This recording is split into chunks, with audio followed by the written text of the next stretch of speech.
Hello, it's Gigi, and today we're going to read Paddington by Michael Bond. So look at Paddington. I always love his red hat and his blue coats. You see Paddington there? And it says, "Please look after this bear. Thank you." And this tag says, "Wanted on a voyage."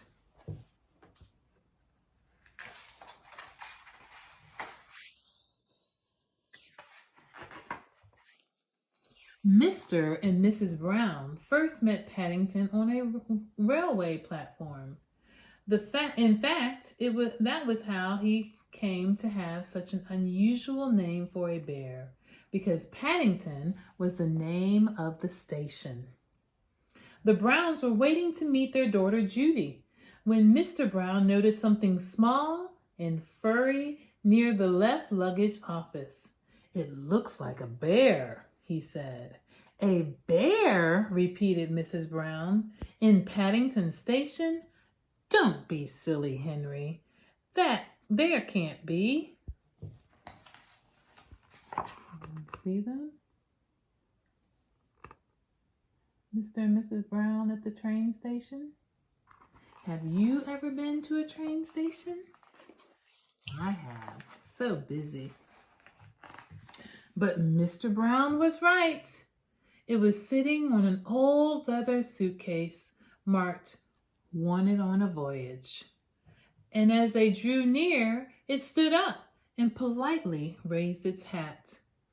"Good afternoon," it said. "May I help you?" "It's very kind of you," said Mr. Brown. "But as a matter of fact, we were wondering if we could help you." "You are a very small bear," said Mrs. Brown. "Where are you from?" The bear looked around carefully before replying. "Darkest Peru. I'm not really supposed to be here at all.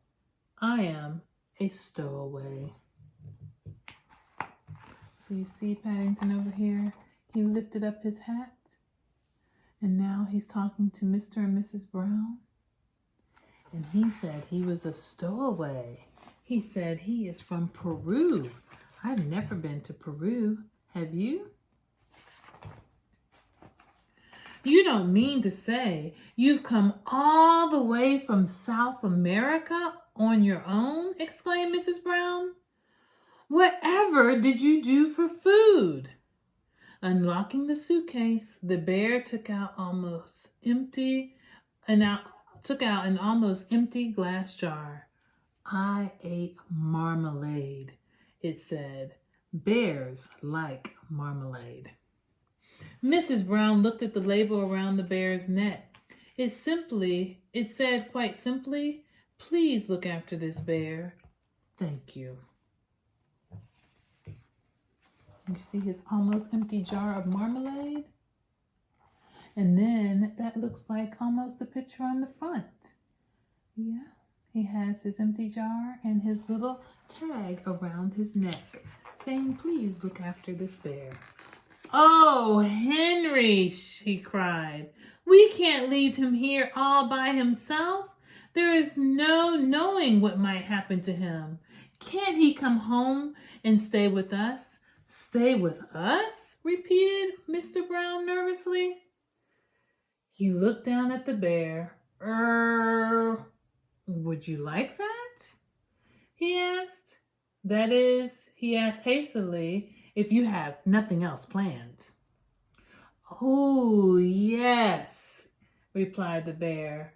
"I would like that very much. I've nowhere to go, and everyone seems in such a hurry." All right, so it looks like Paddington has a new home he's going to go to. "That settles it," said Mrs. Brown. "Now you must be thirsty after your journey. Mr. Brown, could you get us some tea while I go and meet our daughter Judy?" "But Mary," said Mr. Brown, "we don't even know its name." Mrs. Brown thought for a minute. I know, she said. We'll call him Paddington after the station. Paddington! The bear tested it several times to make sure. It sounds very important. Mr. Brown tried it out next. Follow me, Paddington, he said. I'll take you to the snack bar. All right. So look at that. And then they're getting ready to go to the snack bar. I wonder what kind of snacks they have at the snack bar. Mr. Brown was good as his word. Paddington had never seen so many snacks on one tray. He didn't know which to try first. He was so hungry and thirsty that he climbed up onto the table to get a better look.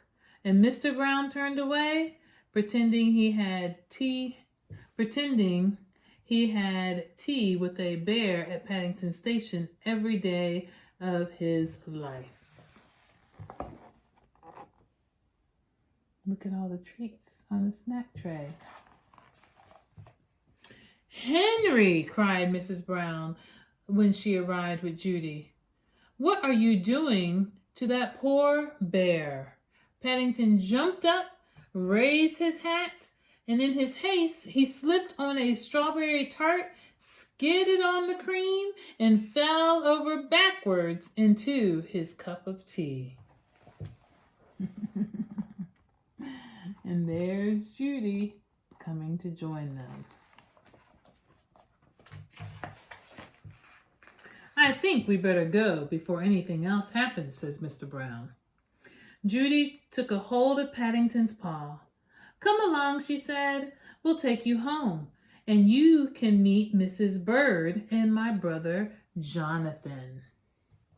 Mr. Brown led the way to a waiting taxi. Number 32, Windsor Gardens, please, he said. The driver stared at Paddington. Bears is extra, he growled. Sticky bears, twice as much. And make sure that none of it comes off on my interior. It was clean when I set out this morning. Oh my. So the taxi did not seem to want Paddington in his taxi cab, especially while he was sticky. Paddington does have a lot of things on him. The sun was shining as they drove out of the station, and there were cars and big red buses everywhere. Paddington waved to some people waiting at the bus stop, and several of them waved back. It was all very friendly. That is a double-decker bus. Look at that. It's tall. Paddington tapped the taxi driver on the shoulder. It isn't a bit like Darkest Peru, he announced. The man jumped at the sound of Paddington's voice. Cream, he shouted bitterly. Cream and jam all over my coat. He slid the little window behind him shut.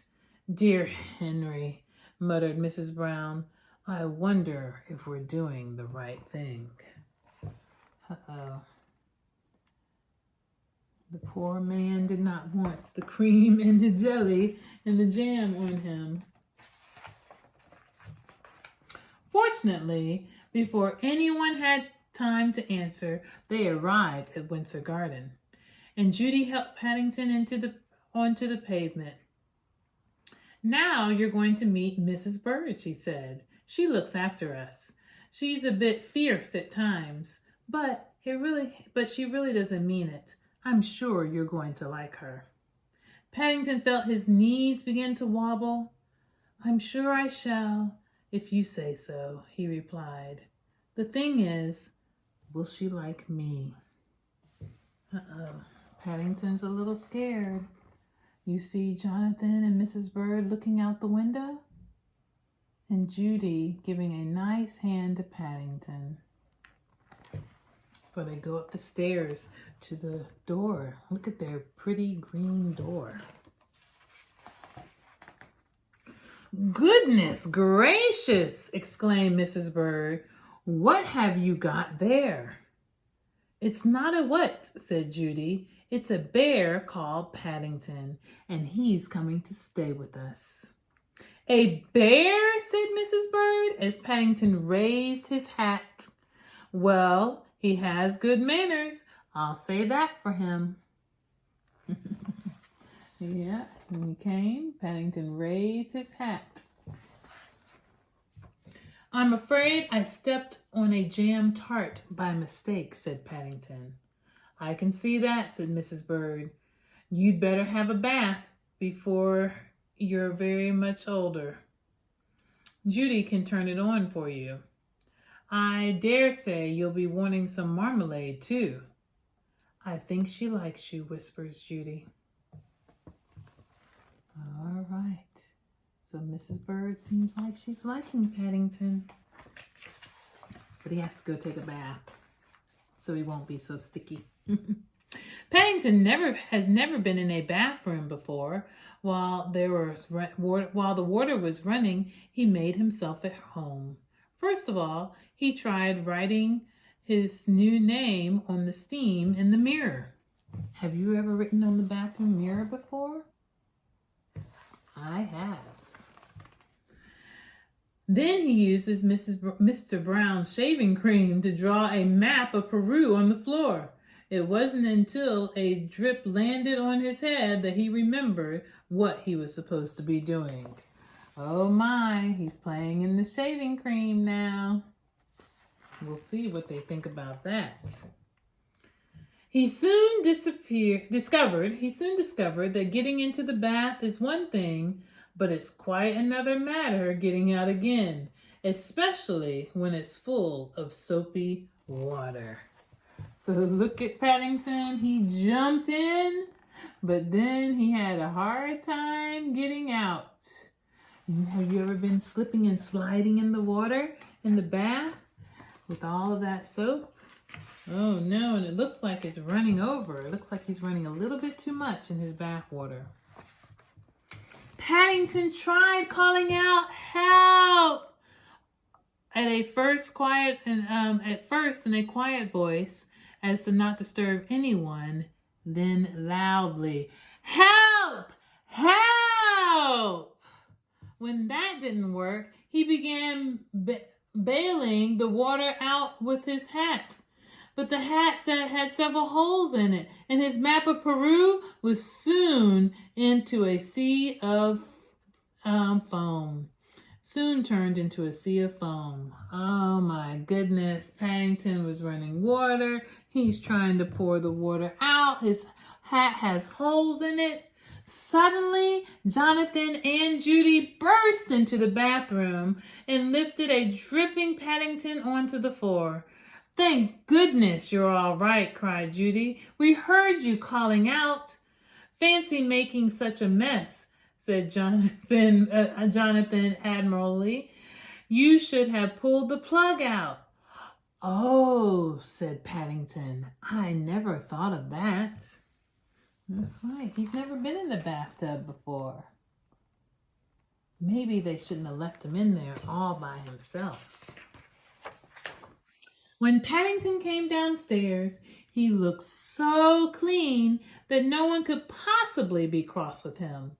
His fur was all soft and silky, and his nose gleamed, and his paws had lost all traces of jam and cream. Look at Paddington looking all fluffy and clean coming down the stairs. The Browns made room for him in an armchair, and Mrs. Bird brought him a pot of tea and a plate of hot buttered toast and marmalade. Oh, so he's sitting down and getting ready to eat some toast and marmalade. "Now," said Mrs. Brown, "you must tell us all about yourself. I'm sure you must have had lots of adventures." "I've had," said Paddington earnestly. "Things are always happening to me. I'm that sort of a bear." He settled back in the armchair.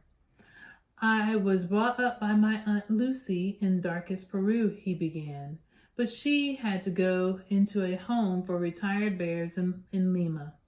He closed his eyes thoughtfully, and a hush fell over the room as everyone waited expectantly.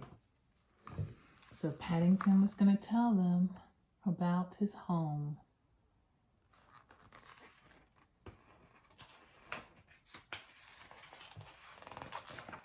After a while, when nothing happened, they began to get restless.